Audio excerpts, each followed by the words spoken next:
live. Sports Extra. From 7 to 8 p.m., highlights of local sports around the Cayman Islands. Sports Extra. It's amazing to see the improvement of the team. Sports Extra, keeping you informed.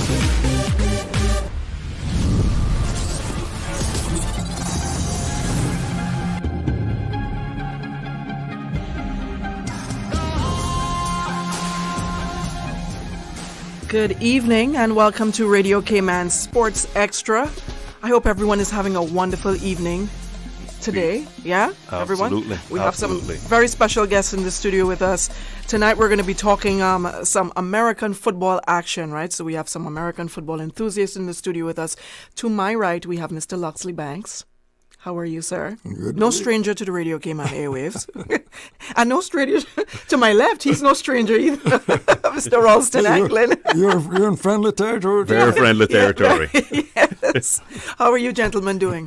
Fantastic. Thank you for having us. Yeah, no problem. You guys ready to talk about the football season, the American football season? Oh, yes. Absolutely. Oh, yeah. I know you are. I see college football got started last Saturday.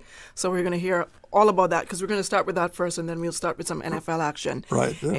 Very good. In the second segment, however, we'll hear from Cayman football coach Claudio Garcia, and some of his players are here. As you would have heard in our sports report, Cayman recently competed in the CFU Challenge Series, the U14 Challenge Series, which was held in Trinidad and Tobago. So we're going to hear all about that, how the guys went, their experience, what that was like for them on being under pressure. You know how that goes, okay? Out in the big world. Out in the big world, that's right. At that age too, right? So let's hear a word from our sponsor, Savannah Pharmacy in Countryside. Stay tuned. Hey, Mom and Dad. School is nearly back in session. Is your child ready for the school year? Stop by Savannah Pharmacy in Countryside Shopping Village and pick up all your child's stationery supplies. You won't need to break the bank to get your little one prepared for the school year. You have enough to worry about. Make back to school a breeze with Savannah Pharmacy, located in Countryside Shopping Village, or call 946-3336. Savannah Pharmacy supports your education in our small community. That's why the first 20 customers will receive a free fully stocked school bag. Savannah Pharmacy. We love our community. According to statistics in the 2022 Cayman Islands Student Drug Use Survey, 23.1% of students reported being bullied in the last 12 months. The Anti-Bullying Schools Regulations 2022, brought forward by the Ministry of Education, aim to prevent bullying in our schools and help schools create a welcoming and safe learning environment for our children. Please encourage your children to report bullying to an educator. Learn more at gov.ky/education. Radio Cayman News. Police are investigating a West Bay mugging. The Economics and Statistics Office says demand for services remained strong in 2023. Growth during the year was, quote, broad-based, with most sectors expanding. Significantly enhances safety and security of our learning environments. Radio Cayman. Your voice, your choice for today's biggest news. We are Radio Cayman. Covering Cayman Brac, Little Cayman, and Grand Cayman. 1 in a million.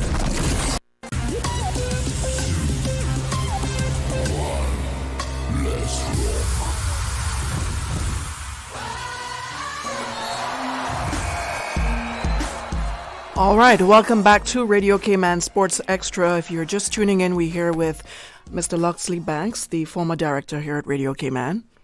Or maybe he still is. You know, we quite don't know that. No. We don't know that just yet. We really know. We're not sure, right? Because he's still always here.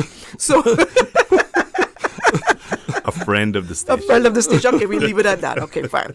And our former Minister of Education is here with us, Mr. Ralston Anglin. Yes, thank you for having us again. Yeah, no problem. Always a pleasure to have you in here with us here at Radio Cayman. So what is it about this football season that brought you two gentlemen to my studio this evening? What is it? What's the exciting news about football that's coming? I know college football has begun. Well,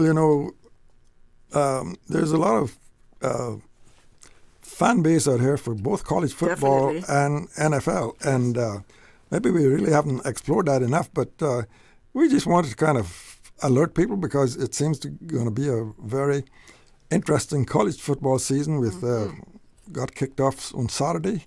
And there was a big upset with the team that was rated number 10 in Raleigh. You can fill the rest of it in there. Well, and just by background, so I'm an alumni of Ohio State, which is a traditional college football powerhouse. Mr. Banks is an alumni of University of Miami, the Hurricanes, who became a powerhouse in the 80s and into the 90s and early 2000s. Okay. And so because the two of us graduated, it's one thing to be a fan. Yeah. It's another thing to be an alumni from one of those major course. college football powerhouses. And I think the first time one of these shows must have been, 20 years ago. I was going to look back at it within the last 20, that's Yes. it, but 15 years ago. Yes. And so we haven't done it every year, but I bumped into Mr. Banks and I said, we haven't done this for a long time. And I think it would be good just to get back together for old time's sake. Okay. And what's exciting about this year, Dionne, is for the first time, college football is going to have a true playoff. Okay. They've gone through many changes, and this year it's going to be a 12-team playoff, and so that is extremely exciting. Not only that, there has been such major shifts in college football. For example, we had a major conference called the Pac-12, the Pacific 12, that has completely collapsed, and University of Southern California Trojans, the UCLA Bruins, the Washington Huskies, and the Oregon Ducks are all now members of my conference, my university's conference, the Big Ten. The Big Ten, yeah. So all of a sudden, a conference that was typically a Midwestern conference that went east and took in Rutgers and University of Maryland so they could reach the New York market has now gone all the way west. And now we're the first true national conference. Right. And so what is happening now in the landscape in college football is exciting. The prediction is that within the next 5 years, you're going to have two super conferences. You're going to wind up having the 10 with approximately 24 teams and the SEC with another 24 teams. That's what most people think is going to happen. So it's exciting times. The playoff is going to be expanded again within the next 2 years. And so that's going to bring more changes. And that's going to cause teams like Notre Dame to have a conference. They're independent all these years. It's so similar to the National League and the American baseball, basically the same kind of logic. Yeah. And in football as well, NFL, AFC versus the NFC. So two major conferences, and the winners of those conferences will come together, fight it out for the championship. So that's what they're envisioning for college football long term. And the one thing that we would like to kind of renew here tonight is that, there's been Caymanians playing top-notch football, that is high school football and even college football in the States over the many years. I guess back in the early 50s, there was Caymanians on the Texas A&M championship teams of those days. And we got the little 6-minute insert that we're going to play that we did, like Raleigh reminded us about, I guess, 15 years ago, with two of the guys that lived in Miami and played championship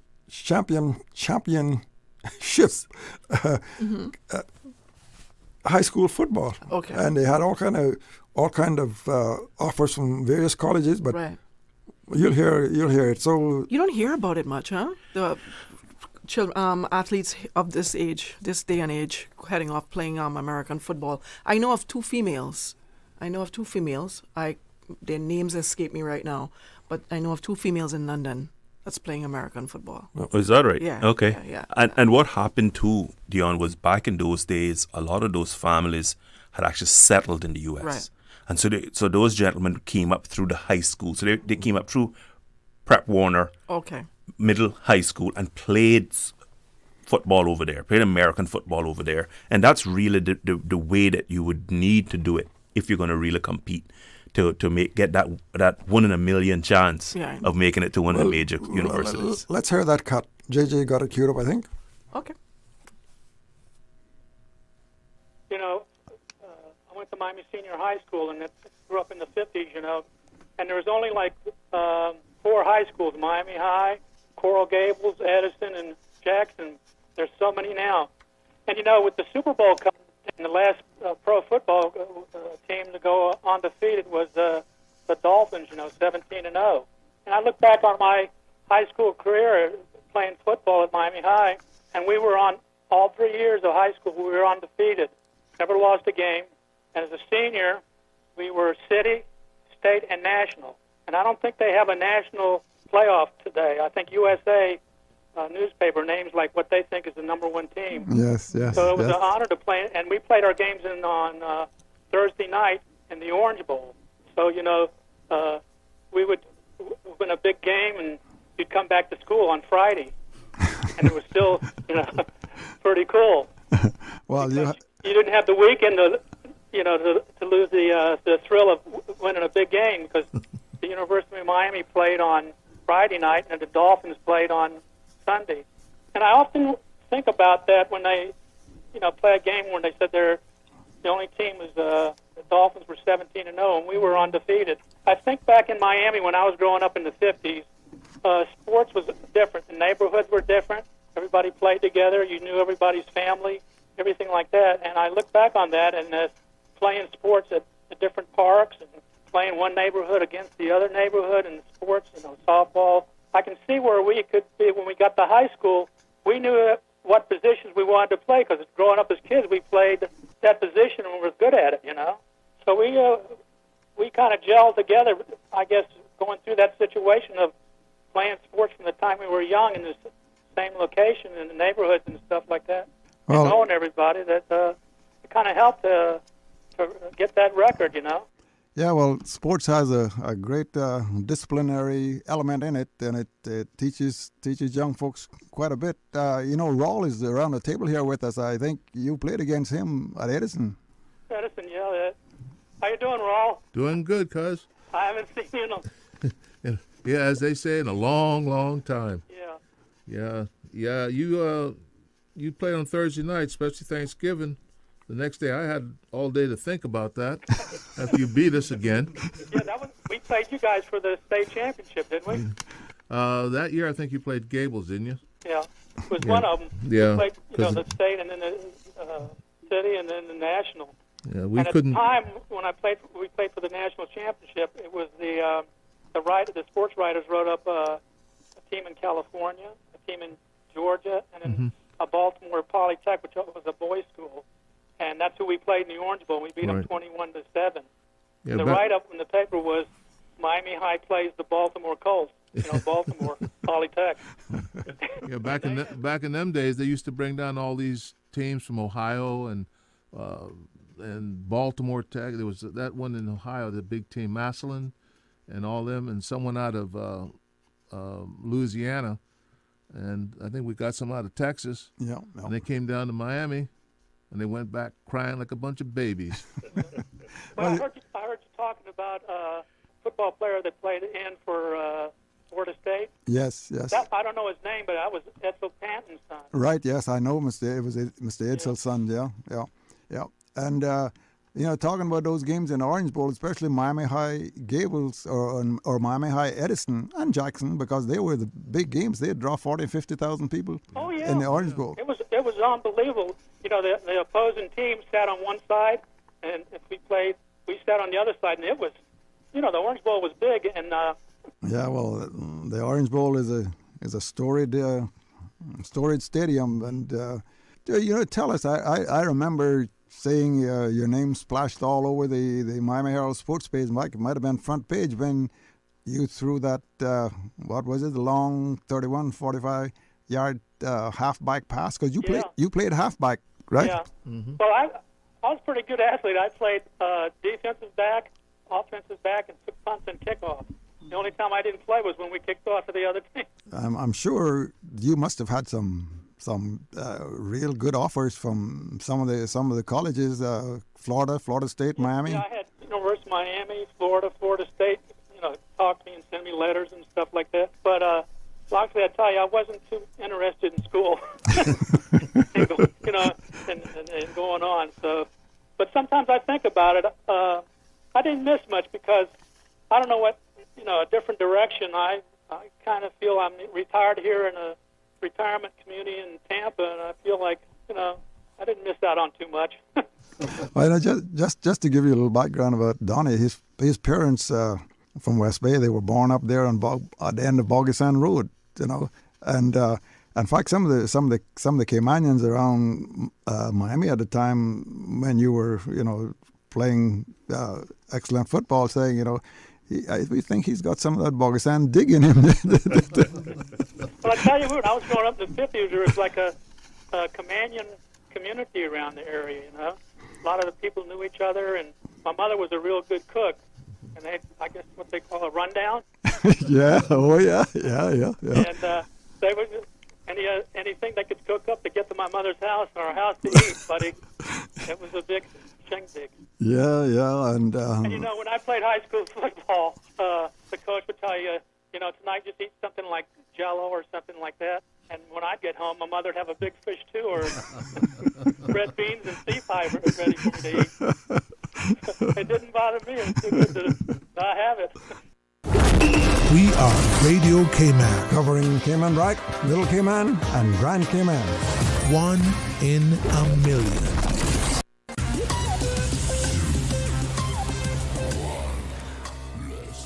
All right. Well, welcome back to Radio Cayman Sports Extra. Do you have anything you would like to share with us about that video? Yeah, that was Donnie Borden and Rawl Smith, of course. And it was a program that Ronnie participated in that we did, I guess, I'd say about 12 to 15 years ago. That one might have been a little not that long ago, because the first shows that we did, Rawl didn't participate. Okay. So I don't know if that one was quite that long ago. I think that was a little more recent than that. Yeah, I could have. Yeah, but it's been a number of years. Let's put it that way. Awesome. And you heard all of the Caymanian sensitivities in there. That's right. That's right. So, question: any of you got a chance to look at any of the games on Saturday? So I watched a little bit of the big upset of Florida State by Georgia Tech, an unranked team, but didn't get to watch a whole lot. I'm gearing up for this Saturday. That's when we kick off. And so the thing is, my Ohio State Buckeyes are coming in as the preseason number 2 team in the country, but Mr. Banks' team is number 19, and they've had some hard time. Not a dig at Mr. Banks, but they've had some hard times recently. Right. So for them to be ranked, no. is a good comeback story for them. They're on their way back to being a real powerhouse down in Florida. Somebody's got some good high hopes. Okay. So I see, what is it now? I see Delaware State, they defeated Hawaii 141-35. The Mustangs, I think it's Nevada, actually defeated the Mustangs 241-29. That's a huge score. Yeah, and those are what we would call, they're not traditional power conference teams. Yeah. So the power conference teams are all kicking off. Other than the Florida State Georgia Tech game, all the major power conferences are actually kicking off this weekend. Okay. So this is when the big, as they would say, the big dogs are coming out to play. It might be too early to tell, but who are some of the teams that you think will dominate this season? Apart from your two. We're not talking about your two teams only. That's coming. Listen, Texas are going to be strong. Yeah. Oregon are going to be a real challenger. We play at Oregon this year. Right. And so they're the number 3 preseason team. Okay. So we're going to be playing at their stadium, and that's going to be a tough game for us. But personally, of course, I think it's going to come down between us and Georgia. Okay. I think it's going to be Ohio State, Georgia, in terms of who plays for the national championship. But if there's a dark horse team, the team that gives me some concern in terms of what they might actually look like this year is probably going to be, and this one will be shocks people, Miss. Yes. I think Miss is going to be a real dark horse in the SEC, and depending on how their schedule plays out, it could give some teams some challenges. If you can keep the coach kind of balanced. Yes. Yes. Well, been doing well over the last 2-3 years. Yes. Ole Miss has really revamped their program. I see you're saying it might be a huge surprise to everyone, but I've seen their basketball program has improved a lot as well. Yes. So they've been doing some very good recruiting. Absolutely. And remember now, they're coming in as a preseason number 16. 16, yeah. So they're top 10, but truthfully, if you ask most people who's going to win the national championship, you're going to probably hear Ohio State, Georgia, Texas. Some people will still say Alabama, but that's kind of it when people really say who they think is actually going to win it. Yeah. Not a lot of people are going to say Ole Miss, but I think they're going to sneak up on some people. Okay. And what about you? What are your picks? Well, like Ronnie says, I think it'll come down to Raleigh, down to Georgia and probably Ohio State. And you can't always push Penn State to the sidelines also, because they sometimes surprise a lot of people. Yeah, the big talk on Penn State is whether or not they're going to fire their coach. They have an excellent coach. The problem is he can't beat Ohio State and he can't beat the team up north. And so because he can't beat two powerhouses in the conference, now you're going to add USC. Now you're going to add Oregon. Now you're going to add Washington. And now you're going to add some UCLA. other powerhouses. Right. Yeah. And so a lot of people are really concerned as to whether or not these great recruiting classes he had are going to pay off. Now, the Nittany Lions, the big talk is that this is their year because their team is made up principally of guys that is his best recruiting class to date, and most of them are upperclassmen now. So this is supposed to be a year that they surprise some people. Okay. And this is the same team that's saying they want to get rid of their coach. Well, so listen, college football is, as Mr. Banks will tell you, right? College football, you can be extremely successful and get fired. Yeah. I mean, the fan base. It's not just college football. It's happening everywhere, I would say. But college sports is a heck of a lot different. It's a little fickle. Yeah. Yes, it's very fickle because of the fan bases. Yes. And so their fan base is really, really grown weary. And they're saying, look, you are winning all these games. You're beating everyone else, but you can't beat these two teams. And if you can't beat one of the two of them, how long can we keep you around? But isn't it all about matchups? So maybe it might just be those two teams, but the other teams, powerhouses that are coming in, you never know. They shouldn't fire him just yet. Let's wait and see. Before the advent of social media, 2 airplanes flying over the stadium with banners saying "Fire whoever the coach was." That's right. Does the job. Used to do the job. Oh my goodness. And that's true. I remember. And the other element that a lot of people the nuance that a lot of people don't realize about college sports are boosters. Right. Unlike pro teams, those major boosters have a very, very big voice in determining how long the coach stays. Yeah, that's right. I mean, let me give you an example. I mean, our biggest booster, for example, at Ohio State, in one donation, gave $100 million to build a cancer research center. He has a lot of say on campus. Right? And when people like that get frustrated with a coach, the administration listens. Make lots of money.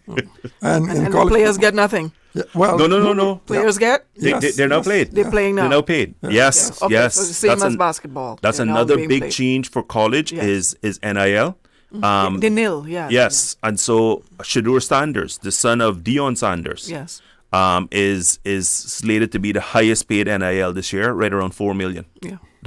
Huge. But that's a lot of money. And you see, Dionne is running into a little pushback in Denver. Oh, he's got a firestorm.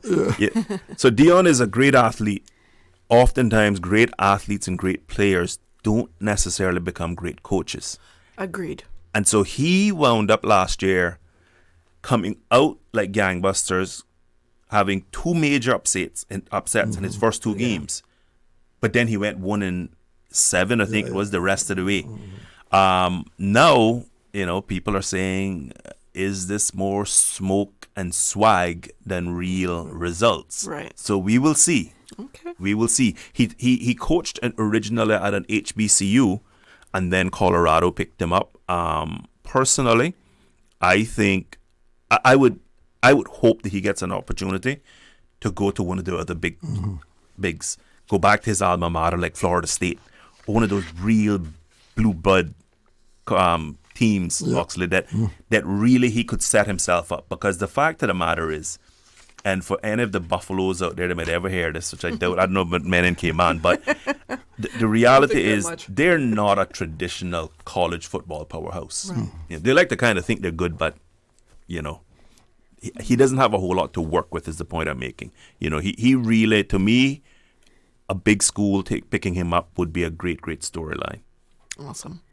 Well, maybe we don't have much time left, so we shift over for 5 minutes left for a few minutes of NFL. NFL, right? Well, big story. Kansas City Chiefs going for a three-peat. For a three-peat. Oh. We've never had a three-peat champion in the history of the NFL. In fact, Mr. Banks was just doing some research. We've had 1, 2, 3, 4, 5, 6 repeat champions. Well, but not back to back. Right, but never that won 3 in a row. 3 in a row, yeah. And so that's going to be a big storyline for the season. They're the betting favorite in Vegas. Let's go, Patrick. I tell people all the time. It's my boy. I like to see history. They're not my team, but I like to see history. Yeah. And so I certainly wouldn't mind seeing a three-peat, but I think the biggest challenger for them is still going to be Joe Burrow. Yes. If he stays healthy, yeah. I think the Cincinnati Bengals is going to be their big challenge. Okay. I was just about to ask who you think will be the biggest contenders. Before that, you see his behind-the-back pass, Patrick's the other day? Yes. No, I did not. Yes. I did not. I missed that one. Yes. This has been something that they've been practicing for about 3 years. And so they found it in a real game, albeit preseason. So he's behind the back to Kelsey. Yeah. So everyone wants to see it in the regular Kelsey season. Swift, yes. Yeah. But he made the comment afterwards that, it wasn't the play that they were supposed to run. Kelsey didn't run. No, he is. He's very talented. If he stays healthy, very gifted young man. If he stays healthy and that organization keeps the coaching staff in place, he is going to have a real opportunity. He already has 3 Super Bowls. Mm-hmm. So he's already beyond Tom Brady's pace. And I know a lot of people will say quickly, how are you comparing? I'm a Tom Brady fan as well. But he is going to have a real opportunity to stake a claim for as greatest of all time. And I mean, I'm being obvious here. Yeah. But greatest quarterback?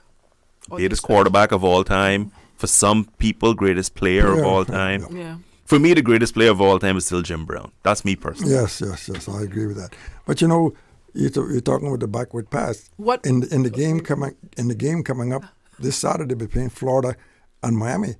George Meyer back in 1963 and he was a right-handed passer, quarterback, threw a left-handed touchdown. And I don't think that has ever happened in college football. That's a rare feat. Yeah. So some are saying that Patrick Mahomes is the greatest, and you guys are saying Jim Brown, right? What would make Patrick Mahomes? What can give him that edge over Jim Brown? Now you think that third Super Bowl? Well, no, he's back to back, but he already has 3. Yes. So if he does 3 in a row, that is going to be a great team accomplishment. Mm-hmm. Right. Because I'm a bit of a history buff of American football. Mm-hmm. Jim Brown only played for a very short period of time. Okay. And that was the real tragedy of it. Because if he had played the average length of time that most people did back in the day of 12, 15 years, you would have really saw the records that he could have set. Mm-hmm. I just believe when you watch the film of what he did, and remember that we're comparing 2 different positions. That's the other thing. You're comparing a quarterback to a running back, which is very different. Yeah. But I just think, given what your skill set needs to be for your position, and compared to the competition, because everything is era-based, right? I just think that he was just so dominant, and for the size that he was, he was like 240 pounds and could run what these guys are now 200 pounds right running. Yeah. And it was funny thing, I watched a lot of Jim Brown football years ago.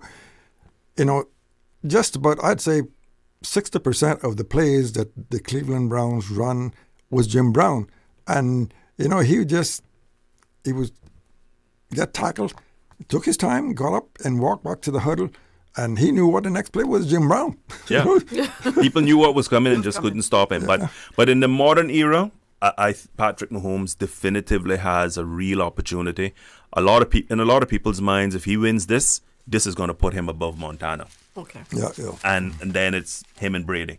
So I think modern times is we shall see. Modern era. Because I believe that in all these things, you have to talk about the era that you're playing, because you can't really compare eras of individuals in a team sport very fairly.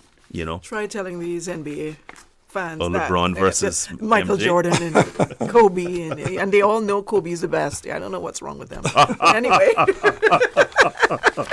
Including you. Yes. All right. Well, and I guess Jim Brown's career was cut short because he wanted to be an actor. That's right. Like OJ. Yeah. Right? Similar, very similar. Okay. You see any of his movies? Did you like it? Oh, he had some great movies Yes. back in the day. Yes, Oh, he had some great Mars movies. Attack? You like Mars Attack?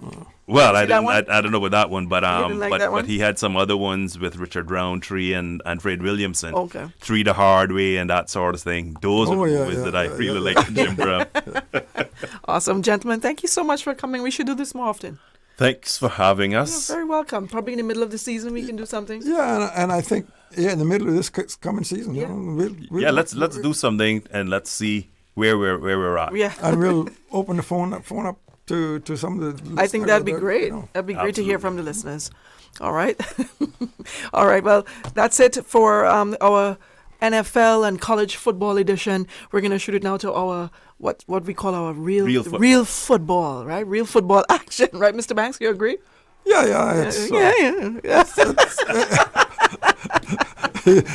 Let's hear a word from our I sponsor. could tell you a little story if we're still on there about real football. When I left here and went to high school in Miami, and it was football season, and the coach handed me a football, and I just laid a foot into it, and he said, you know, boy, you can really kick that ball. And all throughout my high school career, he was trying to push me into going to see the football coach, Coach French. He said, go and see Coach French, wants to see you, Coach French. But I never had any, I really didn't know that much about it. Right. Yeah. I was more interested in cars. Yeah. But All right, let's hear a word from our sponsor, Savannah Pharmacy in Countryside. Stay tuned. Find your dream car with a Cayman National Vehicle Loan. Enjoy 100% financing, up to 8-year repayment, and a 7% fixed interest rate for the first 5 years. For eco-friendly cars, we'll waive your commitment fee. This only applies to new vehicles. Call 949-8300 or email lending@caymannational.com today.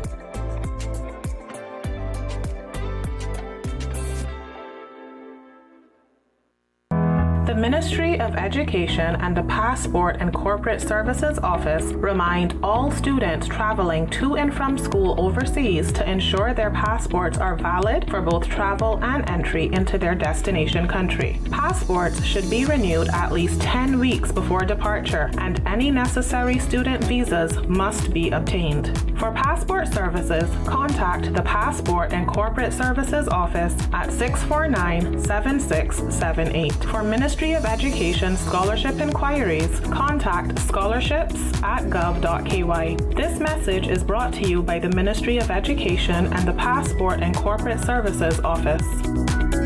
System 1 loaded. For the record, every Monday, Wednesday, and Friday mornings from 7:30 to 9:30, we interview the various government ministers, opposition, and Cayman Island legislators. For the record is brought to you by West Bay Pharmacy at Centennial Towers. Visit us today for fast, efficient, and professional service. Everything you need and the hours you need it at West Bay Pharmacy. The Health Services Authority has over 120 world-class physicians offering the most comprehensive range of specialist services on island. Our dedicated team of professionals provide the highest quality care in orthopedics, interventional radiology, women's health, geriatrics, and a host of other specialist areas. We are a JCI accredited organization with a proven record of excellence. At HSA, we are committed to caring for you. For more information, visit hsa.ky. 89.9 Radio Cayman helps you to weather the storm during this hurricane season.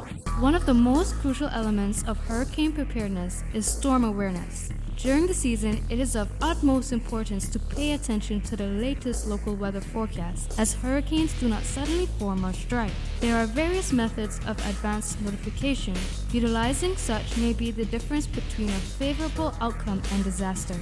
Both television and radio serve as excellent mediums with up-to-the-minute storm path information in the wake of a hurricane.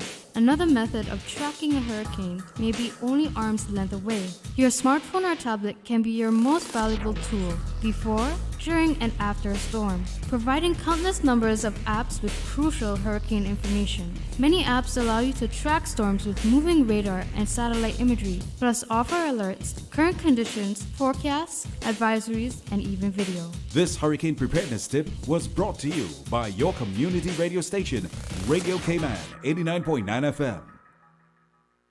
since 1976. Covering Grand Cayman, Little Cayman, and right. One small step for man, one giant leap for mankind. Radio Cayman in the Cayman Islands.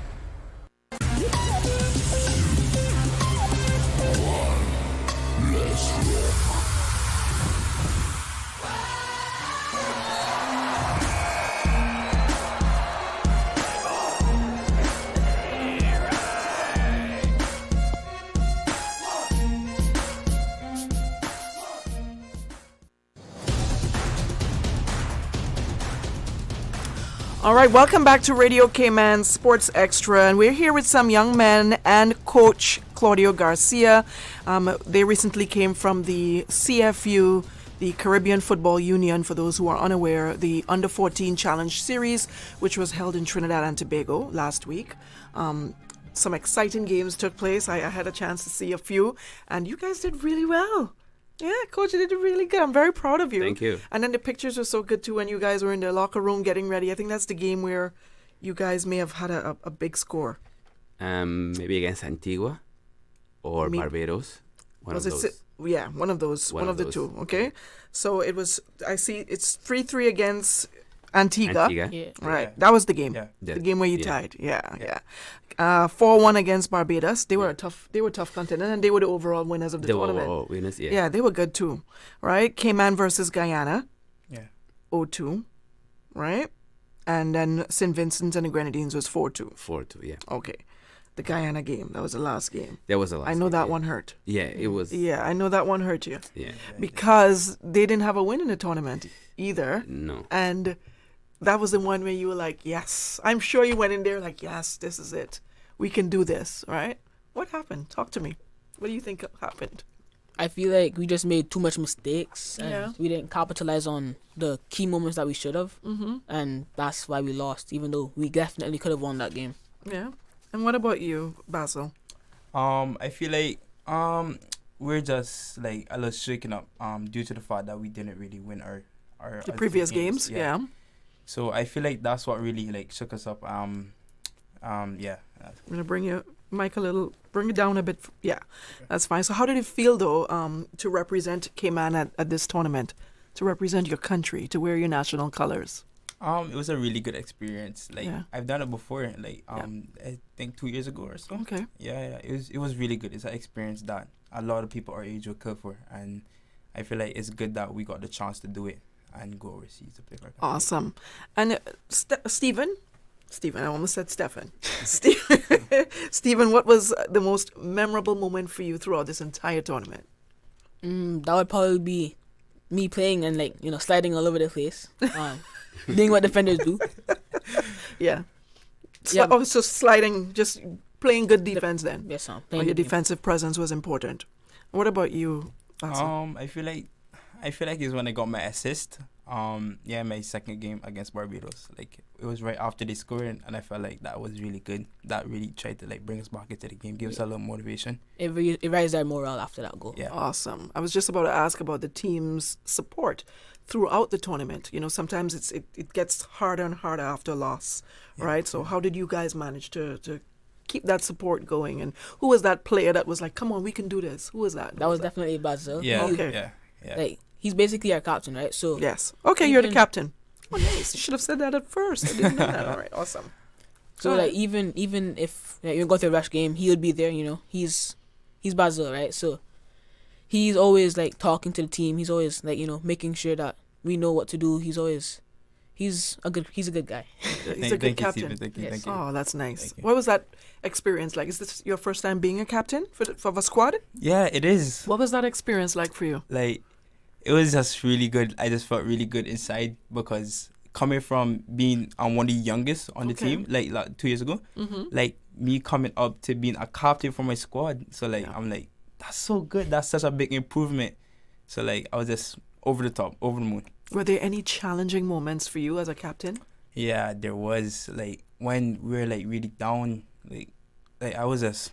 You were down, or the team was down? The whole team was down. The whole team. All of us just felt gloomy because we didn't win our first game in a couple of years. So I was like, what can I do to like help us bring our morale up, bring us to like good mood. Good, yeah. So, yeah. Mm-hmm. What were your expectations going into this tournament? Like I just really want us to win.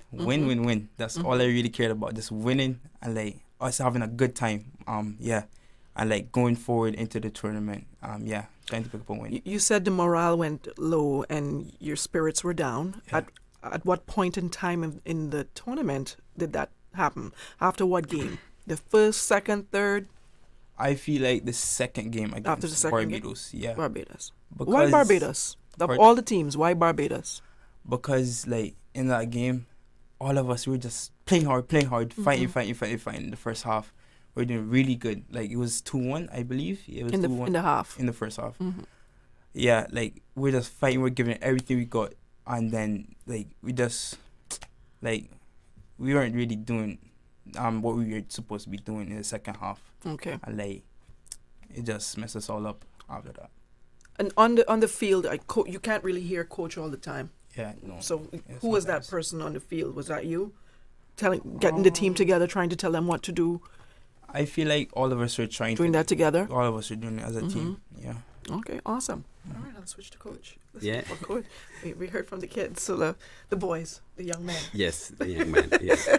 Coach, let's hear from you and how would you assess the team's performance in Trinidad?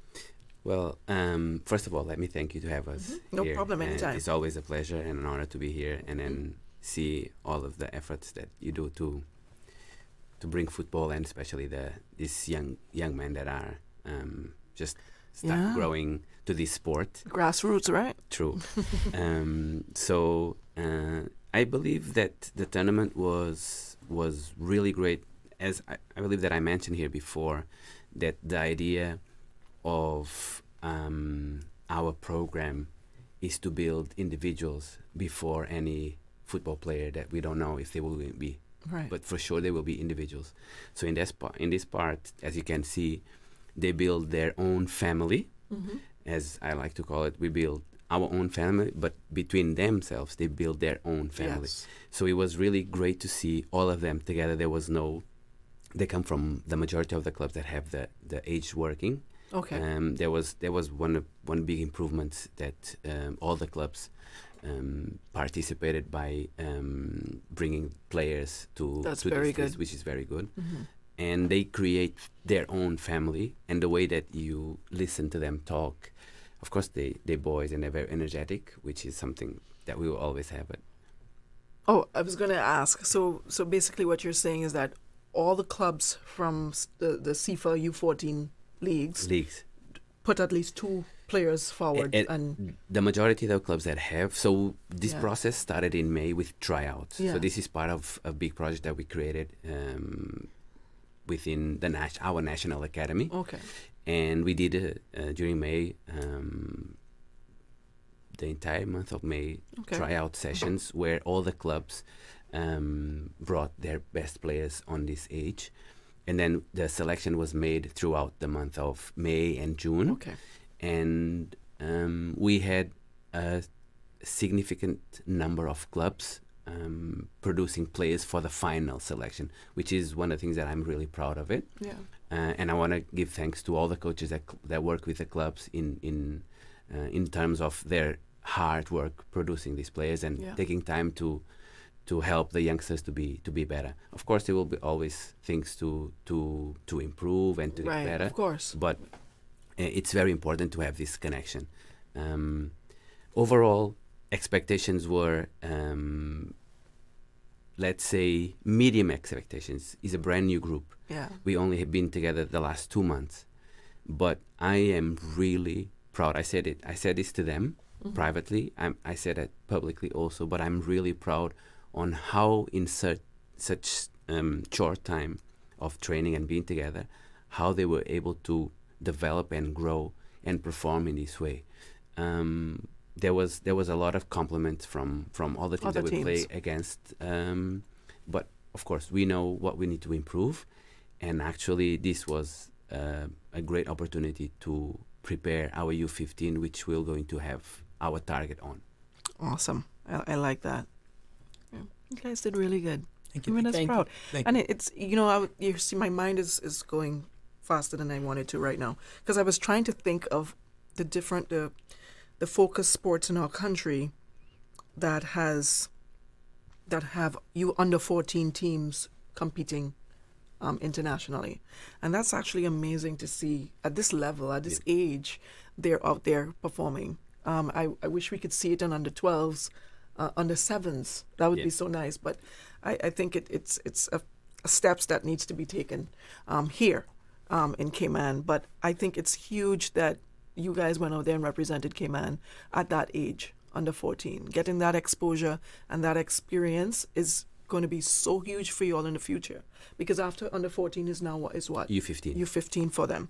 Okay, so and how many of them can still play at U14?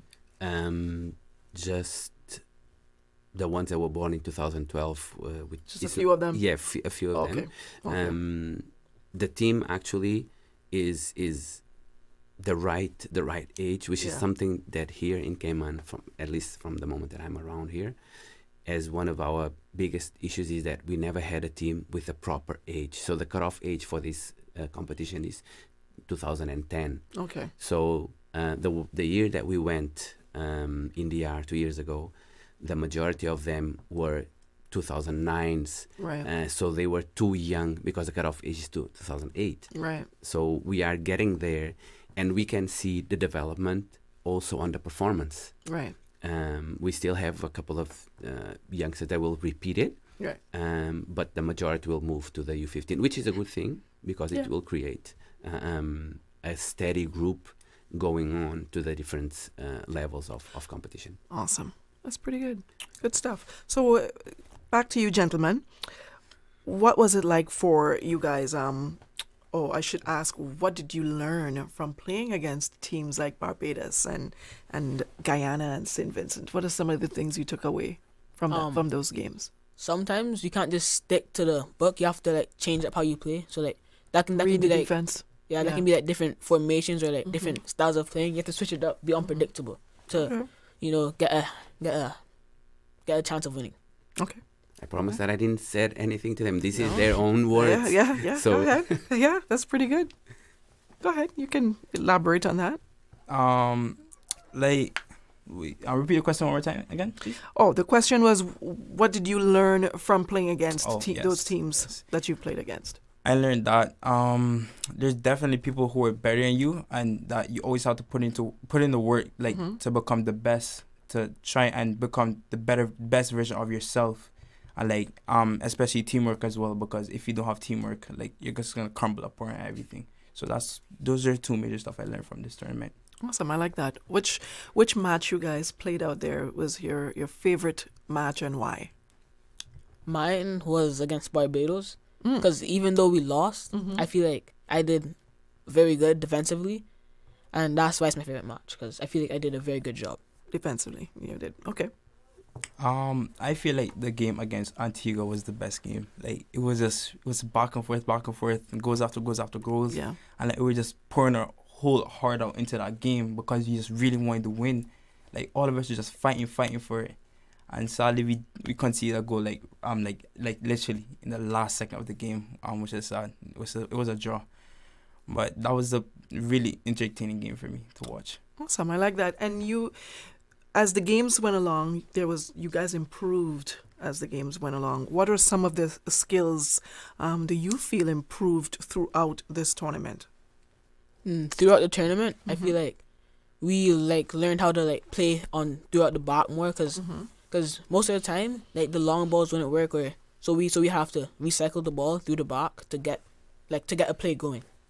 Okay, and for you? I feel like our decision making has been pretty good. I feel like decision making has been good because football is all about what you're gonna do next. Right. You have to think about it, right? I feel like we did that really good in this tournament. We were growing in that aspect of the game. Speaking of next, what are some of your goals for the next season? For the next season, we're playing. Wait, what's U15 again? Well, it will be the U15 CONCACAF Championship. Okay, and my goal would be to make it out of the group stage. Okay.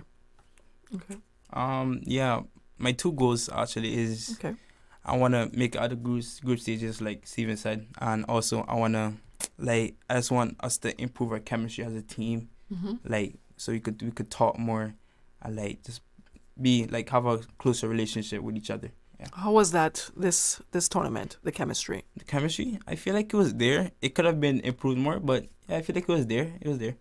What makes you say it could have improved more? Because some stuff like, for example, like different players, we have different attributes, and like we have to know like what the other player wants. So we could create something, right? So I feel like in that aspect where we need more relationship and better understanding of each other. Yeah. In addition to what Basil said, like because we need to know if the player like would rather like to run ahead, like get a long ball and run after it, or like have the ball at his feet and dribble through the team. Yeah. Right. Yeah. Okay. Awesome. Coach, how did you? Go ahead. No, is you're just listening to them yeah, and you're quite impressed. It's something that, and like I said, we have a very close relation. And of course, the boys were working the past 2 months. And then what they say is that we didn't had enough time to bond even more, even though they were very close and they have a very close relation. But these details that performance-wise, it can make a difference. Is something that we're going to work on throughout the next period of time until we have the U15. But this is what I mean about being really proud of how they develop themselves, and then how they're becoming a very fine individuals, where they can go to school and then they can represent their country going away, but having this kind of mindset, which is something that is part of what we want to build within our own program. Awesome. Leave me there so I can take a short break. We're going to hear a word from our sponsor, Savannah Pharmacy in Countryside. Stay tuned.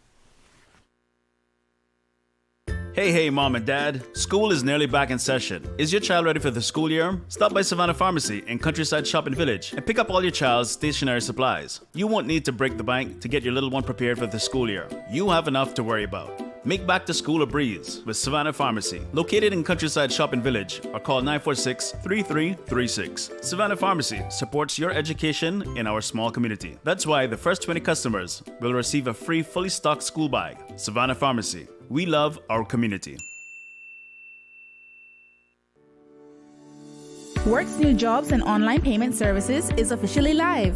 Experience a more user-friendly site with easier navigation and enhanced features. Job seekers can now explore additional features tailored to their needs. Employers can benefit from a streamlined process for managing job posts and applications. Online payments are now a breeze. Discover more at worc.ky or call us at 945-9672. This is the People's Radio Station.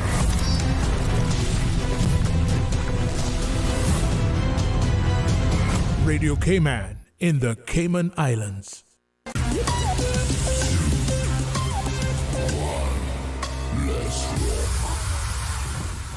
All right, welcome back to Radio Cayman Sports Extra. We're here with Stephen Mason Jr. and Basil Scott, along with Coach Claudio Garcia, the U14 national U14 team that recently were in Trinidad and Tobago for the CFU Challenge Series. Coach, you were talking to me a little bit off the air about this team being very smart, and I wanted to elaborate a little more about that, because I was also telling them how important, and that's what coaches look for as well, not just skillful players, but players that can read the game, intelligent players. Tell me a little bit about that. Yeah, that's a great point. So I believe that within the group that we want to prepare, the main idea for them is that they need to understand the game that they're playing. Right. And they only can understand it if they are able to read the game, understand the instructions, process the message that we're passing, and all of that requires them to be focused, requires them to be attentive, concentrated. And we know that at some point at this age is very difficult. Yes. Yeah, because especially this group is very, very, very energetic. But they were able to understand it, and I'm really proud at how fast they got the information, they process it. Of course, it varies between players, right? Mm-hmm. But the majority of them understand it, and I think that we have a very wonderful. I don't want to Like my grandma used to say, don't knock it 3 times on the wood. But I believe that we have an amazing group, very good group, very tight. And then they know that what I normally say is that where one goes, everybody goes, and they tight on that part. Eventually, we will work a little bit more detail on what we look or what we saw within the tournament, where we need to work individually. Right. And that's the plan for the rest of the year. So work them individually on those details, and then after in 2025 we still continue to work as more on the team part of it. But that's the main plan for it. Okay, awesome. So, boys, tell me, how did Coach Claudio's guidance help you and the team during the tournament, you think? I'm sure we can all agree Coach Claudio is a great coach. Mm-hmm. And we started training like as the national team like June, July, around that time. So like we only had like 2 months to prepare, right? But since it was Coach Claudio, that was more than enough time. So we became a very good team, in my opinion. And Coach Claudio, of course, he played a massive role in this, growing us as players. And yeah, we all love Coach Claudio. Yeah. Coach Claudio is a very good, exceptional coach. I'm really glad that he was here to accompany us on this trip. Like, he's been telling us so much stuff that we've been putting into like work as and I really think that without him that we couldn't become the people that we are today as an individual as well, because he's always given us like life stuff life stuff, right? Life skills. And I'm really grateful for him for that, because like not always you have that one person in your life to steer you in the right direction and stuff like that, right? Another thing I can add is I don't, because I'm a right back, right? And Coach Claudio made me play a position called right wing back, right? Okay. And I don't normally play that position, right? But since Coach Claudio, he believed in you. He believed in me, of course. And since he guided me, I learned how to play that position. And more players that he like push them out of their comfort zone and put them into different positions that suit them and stuff like that. And that's good. That's a good thing, right? Yes, ma'am. Yeah. Coach, you basically, I've had you on the show on several occasions coaching different age groups. Correct. Yeah, how do you do it? Like, how do you manage coaching, especially women? Oh, my goodness. We can be a headache. You said they're full of energy, and then you have the men with the egos. How do you balance? Well, first of all, it's really important for me to hear this young men how they talk about what we bring in, because of course I am the face of an entire department, an entire staff that had with me, and then they above anybody are most important to me, because they are the ones that work backstage and then make sure that everything is okay, so that I can be in the front trying to lead them the best way. And that's the first. And I want to send a big thanks to all my staff that were with me throughout all of these years. Second, regarding their comment, it's part of our idea to make sure that they become individuals. Right. Football, we never know, but individuals, yes. Of course, we would love to have them playing and great individuals. But at this point, I'm really happy and proud of how they are becoming. Awesome. The other part has a lot of work, a lot of knowledge, because your personality needs to change. I believe that from where I come from, we adapt and adjust really fast on what we have in front of us.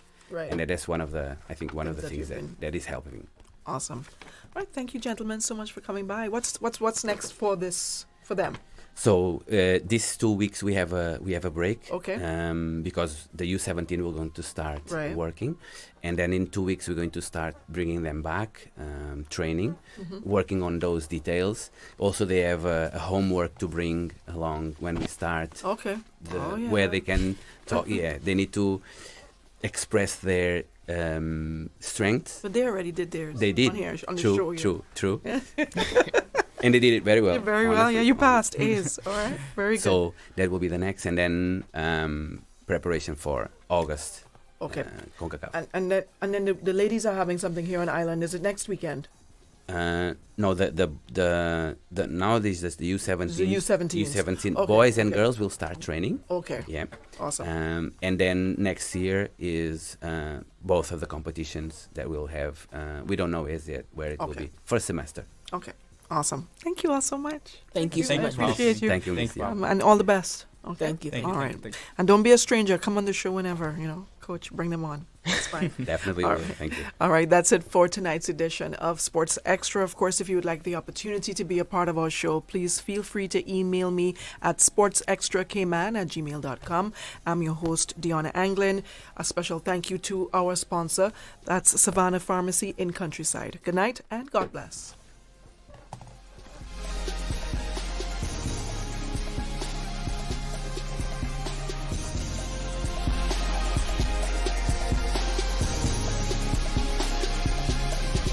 Sports Extra, brought to you by Savannah Pharmacy in Countryside. WhatsApp your prescription refills to 929-5045. Sports Extra. From 7 to 8 p.m., highlights of local sports around the Cayman Islands. Sports Extra. It's amazing to see the improvement of the team. Sports Extra, keeping you informed.